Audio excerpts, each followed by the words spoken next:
Hi, this is Jim from Trek World, and today we are diving into Charlie X, a bottle show with teen god terror, turkeys, and startling on-set goofs. The following program is brought to you in living color by Trek World. Now, the first thing we're going to take a look at is an intro by William Shatner that was done for the Sci-Fi Channel special edition of Star Trek back in 1998. This particular footage has never been released on home video, nor has it ever been rebroadcast.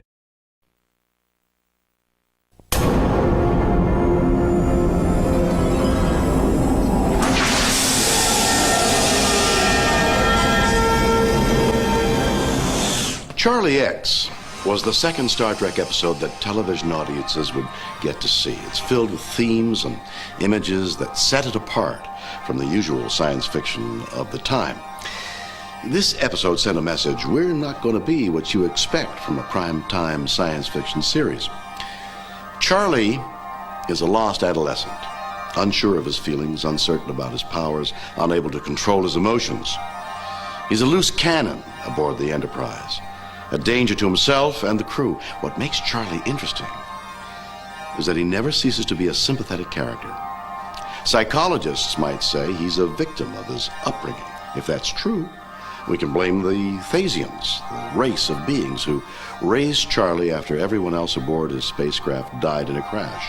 The 𝐃𝐨𝐽ns gave powers to Charlie far beyond what mortals possess, so that he could survive the loneliness and the dangers of Thasus. Power over life and death. It was the theme of the second pilot, Where No Man Has Gone Before, and it would be a theme that many Star Trek episodes would return to. Meet Charlie X. So now let's take a look at the original effects that were in the episode in 1966, as well as their CGI counterparts from 2006.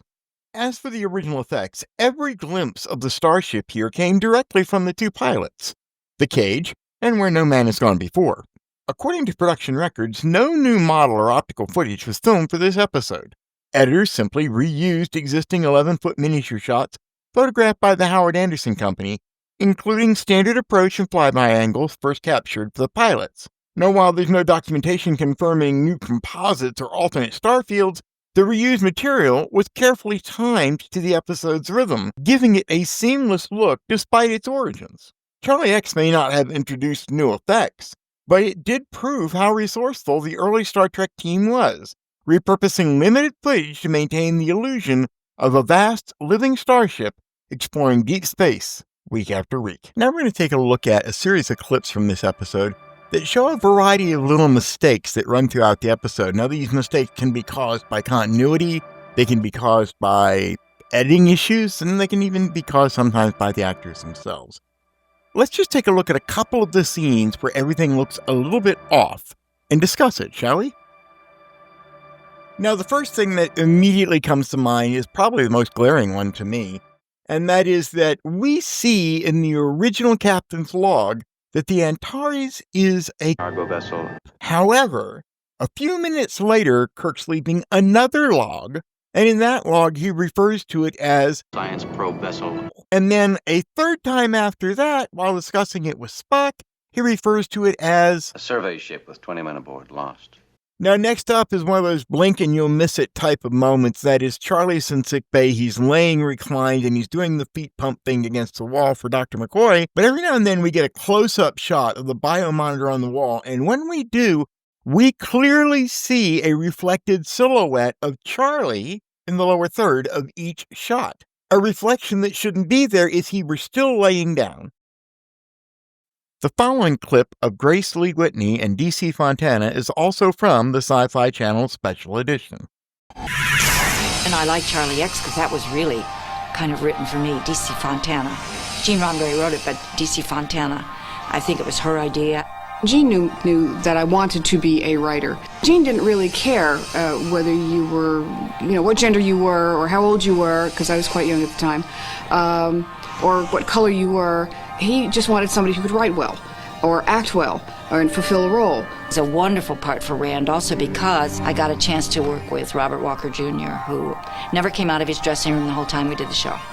He did not want to get close to us because he was supposed to be alienated from us, you know, from another planet, and very strange.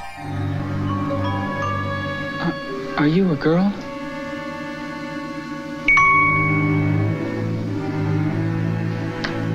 Is that a girl? That's a girl. When an opportunity arose on Star Trek for him to replace a story editor, he asked me if I would like to do it, because he said, you know Star Trek as well as I do. I did, and he did, and I became the story editor halfway through the first season and stayed on until the end of the second season. I think this show talked to people through the characters. They're stories that speak to the heart. I brought you a present. Oh, thank you. I really appreciate it, but They talk about love, they talk about friendship, they talk about loyalty, they talk about patriotism, exploration, curiosity, reaching out. And I think all those things still touch people. Even when you look at a 30-year-old show, it still has something to say.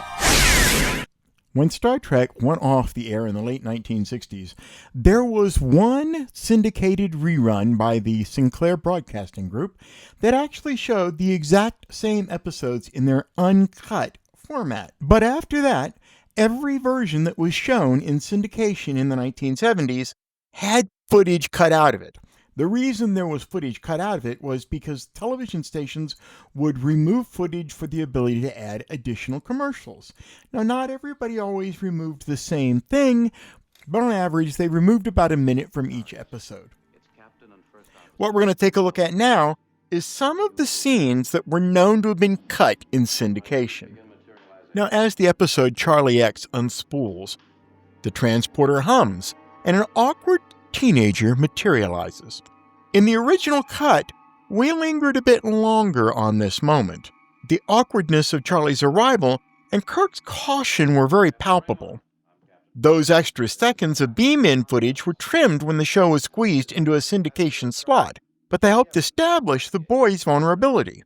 Next up, while walking through the ship, Charlie watches two crewmen joke and one slaps the other's butt while saying,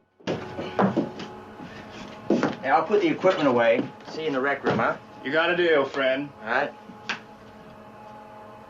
Hello.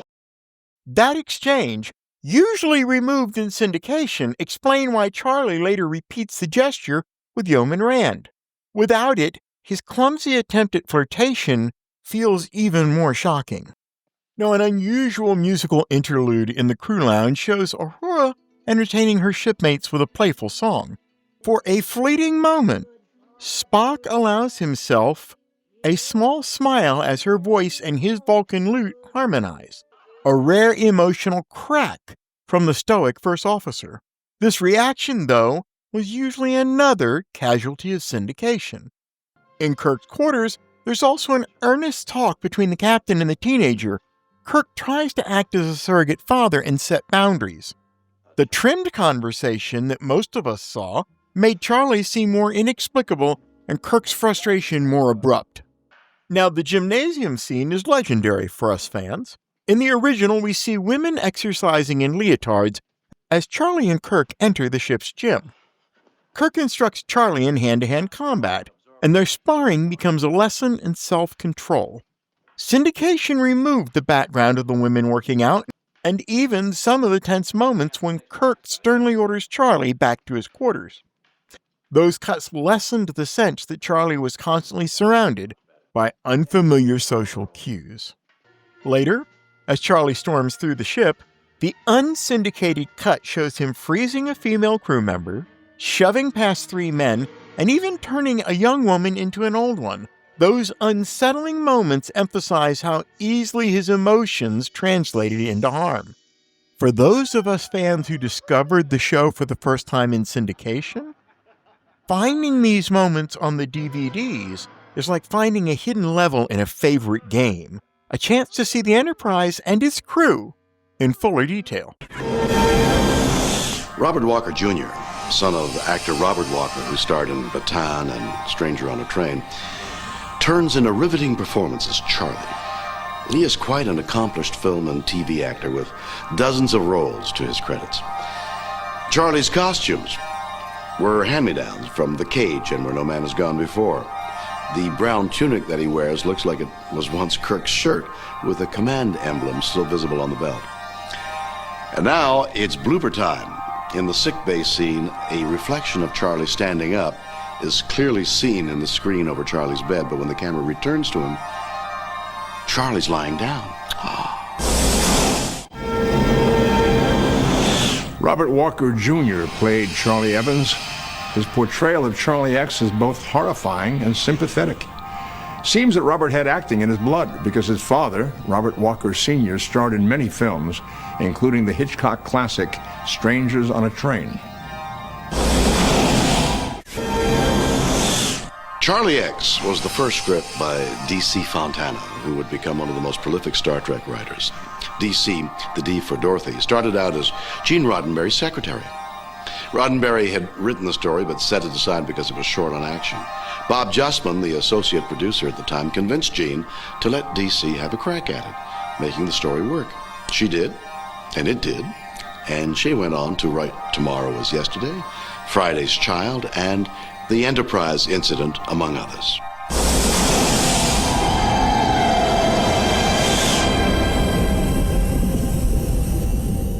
Let's go back and visit Grace Lee Whitney one final time from the Star Trek Special Edition that was aired by the Sci-Fi Channel. Trekkies ask me all the time, how long does it take to get from the transporter to the planet? And I always say, 17 seconds. A lot of technical stuff has come to pass. We had communicators Acknowledged. and phasers. It's a show that's timeless. In other words, it keeps evolving each time we go to another planet, or each time the space shuttle takes off, each time we go where no person has gone before. You know, it just perpetuates Star Trek. I started out on this show as a regular. I was told by Gene Roddenberry that this could develop into a serious role and could be Kitty to Matt Dillon, and could have a lot of scripts that would be very important, and that I don't think I ever was talked to about a promotion. I was the yeoman. I was really the bottom of the rung. I was the secretary, the valet, the confidant, the right-hand person of the captain. Gentlemen Rand, this is Charles Evans. Show him to his quarters and drop his records off at Dr. McCoy's office, if you will. Yes, sir. Come with me, please. The young, innocent Janice Rand, who was brought aboard on her first assignment and was introduced to this wonderful captain and the crew, and she had her duties to perform, and she wanted to be good, and she wanted to be perfect. I have something for you. Charlie X came aboard and fell in love with me, and I didn't know what to do with him. Pink is your favorite, isn't it? You don't walk into a room without knocking. Don't ever lock your door on me again, Janice. I love you. I had to go to Kirk and say, what am I going to do with him? You know, you're gonna have to explain the birds and the bees to him, Captain. He's going to get hurt, and I have all those tender moments with Bill. Captain, I've seen the look before. And if something isn't done, sooner or later I'm going to have to hurt him. And Bill is standing there looking at me with those eyes. You know, he's such a hunk. And he looks at you with those eyes and that face. And you just, Rand would just melt. This next clip is Nimoy's introduction to the second act of the episode during the Sci-Fi Channel Special Edition.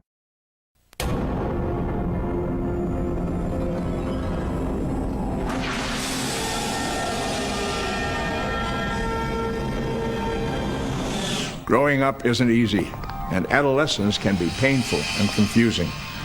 In 1966, a whole young generation was trying to figure out where it fit in. Charlie X was Star Trek's comment on the troubled youth of America. Adolescent angst. It's a theme that was rarely touched upon in the series. Charlie Evans was the last survivor of a doomed expedition to a far planet. And now, it's up to the crew of the Enterprise to bring Charlie back into society. Is Charlie ready for society? Or perhaps the better question is society ready for Charlie? One thing is certain, and that is that the Enterprise has never encountered anyone like Charlie X. Now, this next one is pretty subtle, but you're going to take a look at Janice Rand playing solitaire, and while she's playing solitaire, Charlie offers to do some card tricks. As Charlie does the card tricks, the stacked solitaire hand in front of Janice Rand moves. And in one of Star Trek's very first examples of quick change mystery, Jim gets on the turbo lift in his standard command gold, and then gets off the turbo lift in the wraparound green. Now, this next one's a little bit on the odd side, but if you take a look at the fact that Janice is backed up against her desk view screen monitor, and she's going to flip a switch in a moment that alerts the bridge to what Charlie's saying. But the interesting part is if you take a look at the on-off light, the light was on to begin with, and when she flips the switch to allow the bridge to hear what's going on, the light goes out, which is wired exactly the opposite of the way you would expect. Now, interestingly enough, here in the gym, we actually see, of course, Charlie send one of our crew members into Never Never Land. But notice that when the crew member goes, his clothes and everything go with him, but for some particular reason, the towel that was around his neck ends up staying on the bench where he had been sitting. And in this particular shot, Kirk and Spock are actually trying to come to Janice's aid in her quarters. Charlie blasts him into the wall, and you can actually see where the drywall on the set cracks immediately behind Leonard Nimoy. We do a cut reaction shot to Charlie. We come back again to Kirk and Spock, and the damaged drywall is gone.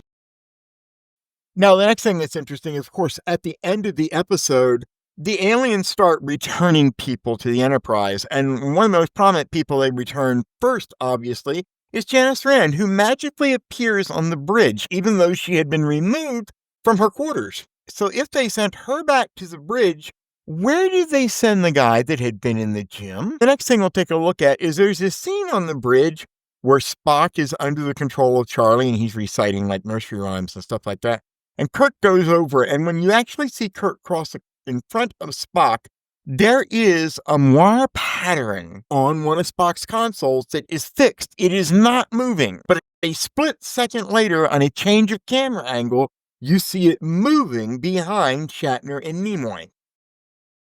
And another thing that happens during a continuity error is that Grace Lee Whitney wore fuzzy slippers on the bridge for some parts of her shots, and for other parts, she was barefoot. Obviously, these were two different takes that were assembled, but these fuzzy slippers show up and then disappear in the same scene that she's on the bridge. And finally, let's hear this last message from Nimoy as we sign out from this particular deep dive. Charlie's problems may have been a bit stranger than those of the average teenager, but in the late 1960s, life was certainly not simple for anyone of Charlie's age. While the war in Vietnam escalated, a young generation was becoming aware of its individuality. No longer content to blindly follow and accept the constraints of society, they found their voice through rebellion and protest. Even after almost 60 years, Charlie X still lands with a gut punch. A kid shaped by isolation, handing adults a moral test they're barely ready to grade. The thrift of bottle show production, redressed sets, recycled space shots, a compressed schedule, they don't blunt the edge of this episode at all. Fred Steiner's mournful cues, Fontana's emphatic structure, and Walker's haunted performance kept us from becoming a simple monster of the week. Even the on-screen hiccups can't dim the episode's central question. What do we owe the dangerously gifted, especially when they're still children? I'm Jim from Trek World. Subscribe for more forensic Trek deep dives, and I'll see you next Stardate with another scene-by-scene autopsy of Federation history.